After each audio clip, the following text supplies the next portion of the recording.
When we sit down, it's time for the interview, and for the very first time, the history of Metropole debrief. Our guest will be joining us out of set, and our guest is Carole Karuga, who's the CEO of Kenya Private Sector Alliance. Thank you very much. I'm glad I could do it. Okay, so let's briefly go through Carole's profile. She is the CEO of the Kenya Private Sector Alliance, and before working for KEPSA, she worked with Barclays Bank Kenya, which is now ABSA, and she also works for Institute of Public Policy Research, Indianapolis, Indiana.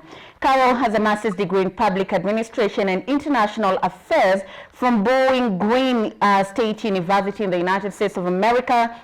She holds a Bachelor's of Arts in Economics and Sociology from the University of Nairobi. Carole also serves as the board chair for Special Economic Zones Authority. And last but not least, she was crowned as top 100 women CEOs in Africa in 2019. Carole, once again, thank you for making time.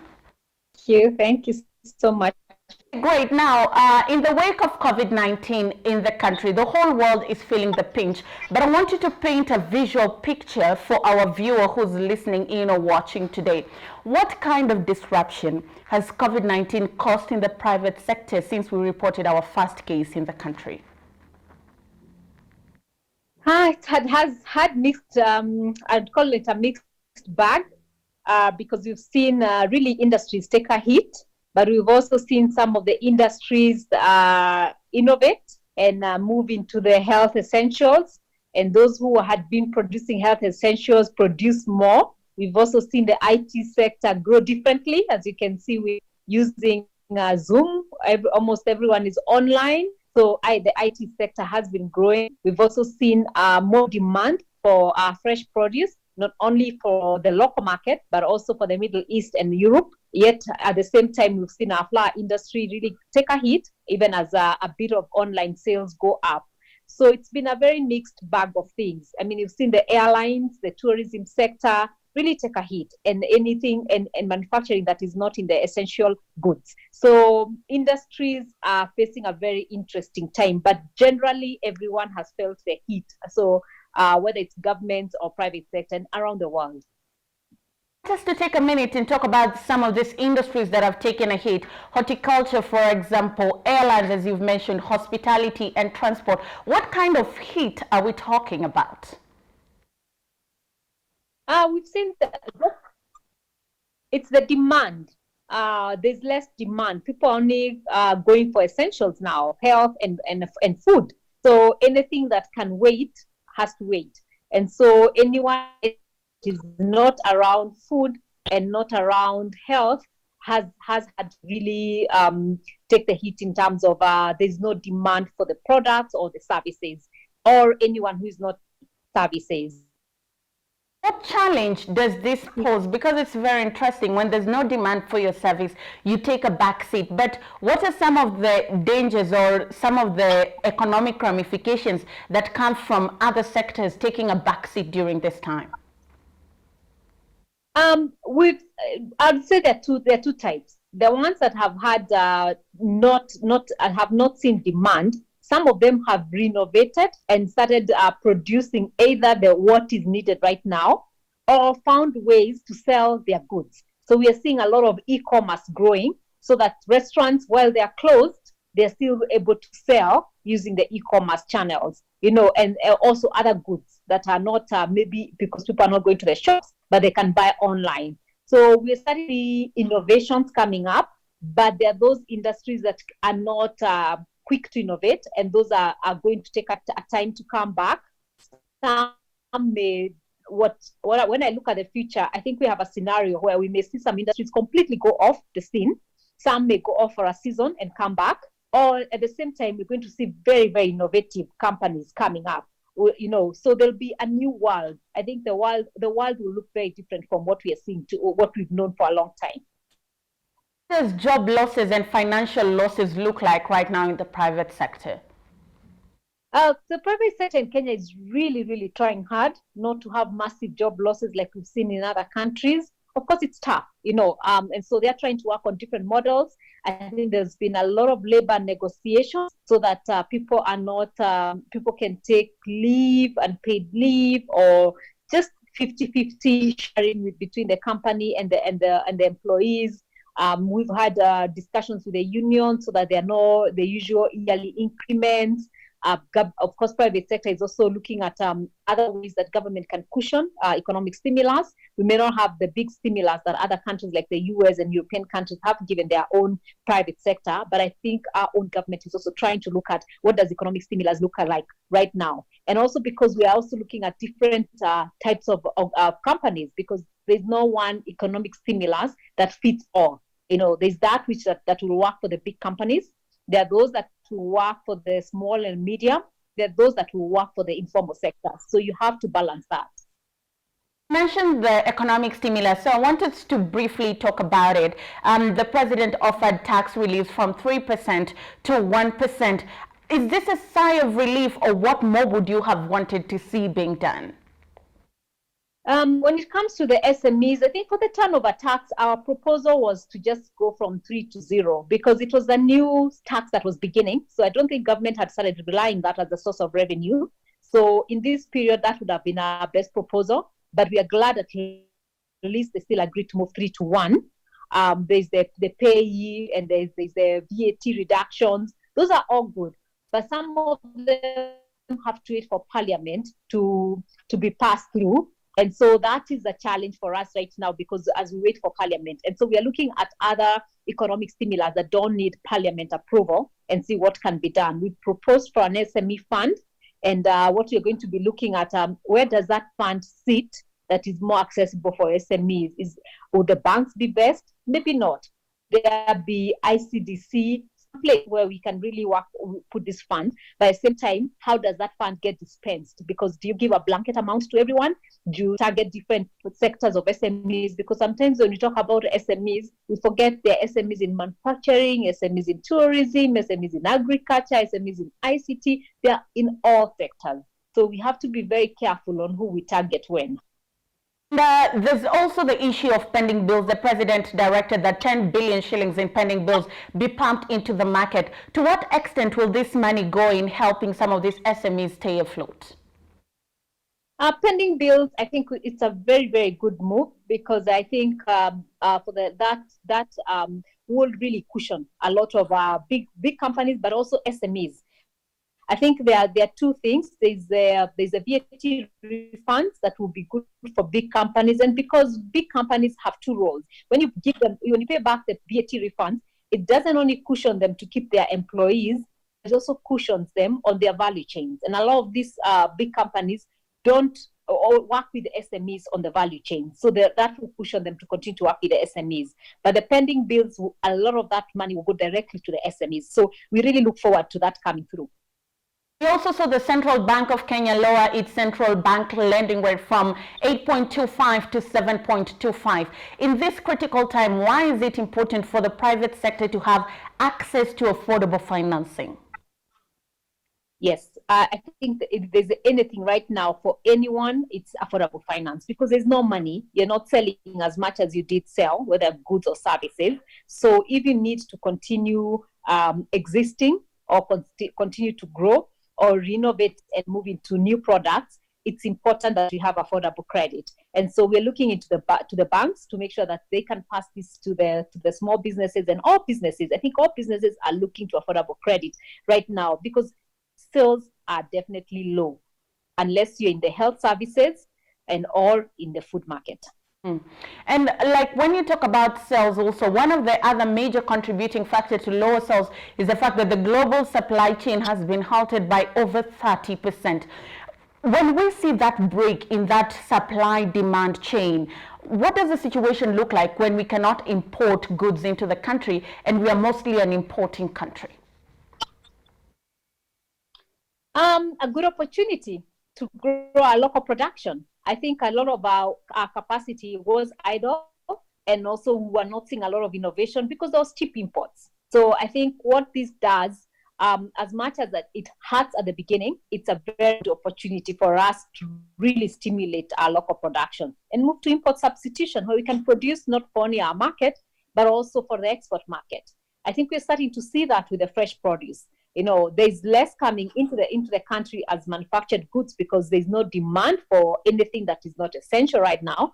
But because food is essential, we're seeing a lot of demand of fresh produce to Europe and to the Middle East, and so we are starting to look and saying, can even Kenya Airways convert some of their passenger flights into cargo flights because there's demand, and so I think we need to also look at the aligning of this crisis.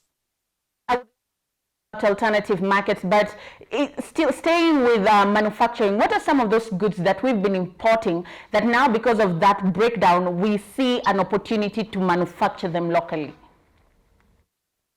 Health essentials. I mean, very few companies here were making masks, sanitizers, and such, and gloves and all. So we're seeing a lot of our companies starting to do that. You see even companies like EABL, instead of doing beer where there's demand has gone less, we've been closed, they're into sanitizers, and so I think we've just seen a change of where some of the things that we just never were doing them, but we are now doing them. EPZ, they were selling all our apparel except for 20% to out of the country. But now there's a policy to offload 100% into the local market. So we'll see those who are buying from Mitumbas or the small retailers now buy from our EPZ. So we're seeing a change of how we've done things before. And so that creates a lot of more jobs. So we're able to keep the jobs in the EPZs, and then we are also able to grow more value chains into the country. And in terms of infrastructural investment, what kind of investment will we need to put in place to ensure that we can become East Africa and maybe Africa's manufacturing hub? Yeah. So what we are looking at is Kenya beyond COVID-19. What will Kenya look like? What will EAC look like? What will Africa look like? And so using this crisis to do the things that maybe we've wanted to do for a long time and have never done them, or saying here creates as an opportunity to fast track our EAC integration much more, our COMESA and ACFTA. And so that will mean, even though countries right now don't have much to put into the infrastructure, if we can get the basics right, especially the industries, and we start producing and we start using new markets in the EAC and in Africa, I think that will also give revenue to governments to build the infrastructure that we need so that we can interconnect our rails, our roads, airlines, all that. So I think that's a future we need to plan and work on. And that's what I want to start focusing a lot from next week, on what Kenya will look like, or Africa after COVID, because the world is going to change. It's almost like a reset button for the world. So will we emerge and be in the 20th century, or will we emerge and be not even in the 21st century, maybe 22nd century, or whatever that means? And I want us to talk about exploring alternative markets. One of Kenya's biggest markets is China, USA, Europe, and these are disease hard hit areas. And it's becoming more and more difficult by the day to get goods there that are not necessarily essential goods. And Africa, for example, has been the last continent to be hit by the disease, and the severity is not as extreme as other places, which means that maybe with the Africa Continental Free Trade Area Agreement, we could start exploring even Africa as our alternative market. So what is going through your thought process when you're thinking about alternative market for Kenyan goods and African goods? And that's basically it. For a long time we kept saying, intra-Europe trade is 60%, intra-America trade is 40%, but intra-Africa trade has remained between 10 and 12%. And we've been saying we need to increase it. I think this crisis gives us that opportunity, because not only are we suffering from imports as a country, but the rest of Africa is. So can we start producing for each other? We have a big market, for all these other produce, so that our flowers, instead of going all the way to Europe and then coming to Nigeria or to any other part of the continent, we can directly send our flowers there, or our fresh produce, or our apparel. There are countries that don't produce apparel. And we start while the global trade reopens and it's ready, we'll also have captured a new market in Africa to start looking for new markets out there.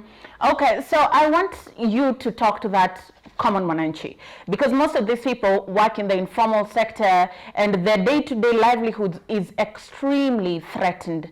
From where you sit, How can the government, together with players like you, cushion these people to ensure that the little income they get remains stable through this period?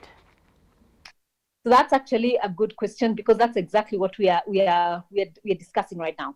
So yesterday we had a meeting with a couple of cabinet secretaries, and then in the afternoon we had a meeting with the CS of Trade.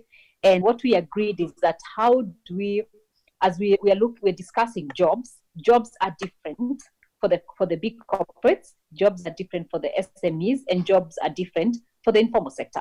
So what does that all mean, and who needs what? Because some things may fall across the sector if we do one thing, but others may mean differently. And so of the 20 million employees in the informal sector versus the 2 million in the formal sector, what do we need to do different? So that's something we are working on. We're going to be working very closely with McKinsey and others to really come up with some of the stimulus that is very different for that market. Maybe by next week, we'll have a better picture of what that looks like. But that's really where we are just starting to put our focus on. Must come to a close. I'd like to find out of all the doom that is coming with COVID-19, what are the opportunities that lie therein when we look at COVID and even beyond COVID for the private sector? As I said, it's new industries.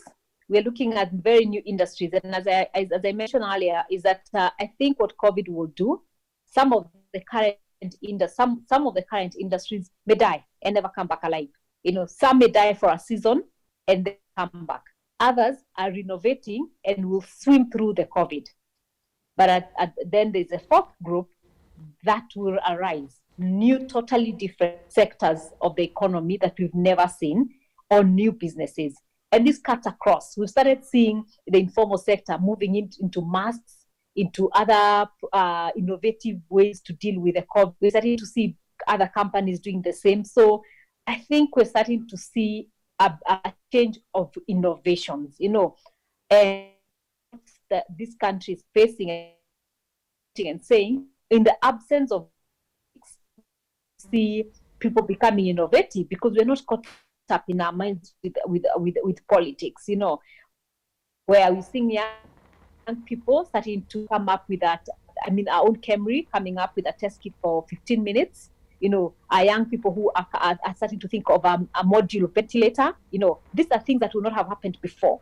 So I think what we're saying, instead of looking at only the doom of the crisis, let's focus on the silver lining of this crisis for now and after the crisis. Mm-hmm. Okay, finally, I'd just like to know, beyond COVID, how do we ensure that we stay afloat? Our numbers don't look that bad, and the government is giving us hope that it might get worse, but will stabilize along the way. When stability and normalcy resumes, there are studies and reports that are purporting that we might go into a recession worse than we saw 25 years ago. So what kind of policies and structures do we put in place to ensure that beyond COVID-19, our industries, our small sectors can stay afloat, and even incentives that we can put in place? And that's what we're looking at as an environment now, as we see these new innovations of different sectors, and especially the SMEs and all that, is to say, how do we cushion them? How do we make sure they continue to have affordable credit? How do we start opening markets for them in the country and in the region? And then also saying, how do we fast track everything to do with ACFTA? What rules do we need to put in place now to make sure that when all this is over, we'll get that market? So, as my next week, looking at what kind of environment do we need to put in place to be able to move to the new future, to the new normal, because we're not going to go back to where we were, not Kenya, not the world. So we're going. I want to be able to start looking at things like water. We've been talking about water systems for ages and water infrastructure, but never sorted it out. So in the name of COVID, can we sort out our infrastructure of water? In the name of COVID, can we sort out our market systems? And public health? Can we sort out our health facilities in the name of COVID? So you sort out a lot of things that have been held back because of politics, or because of cartels, or just lack of will to do them, So, and because right now everyone wants to see something working, because no one knows what the future looks like. So it's an excellent time to first fix our social services, but also to fix our business environment. When we've talked about overbearing the regulatory framework, now sort that and make it so easy to be able to operate as a business, whether you're small or big. So that's really where I want to put a lot of effort. Okay, there you have it. Carole Karuga, CEO of the Kenya Private Sector Alliance, just giving us an in-depth look of what things look like in the private sector, how they're wading through the COVID-19 storm, and the hope that after the storm passes, they will emerge victorious and on top. When we come back after the break, my mic goes off and your voice comes on Social Watch. Remember, Metropole Debrief is a dialogue. Everyone has a voice and your voice matters.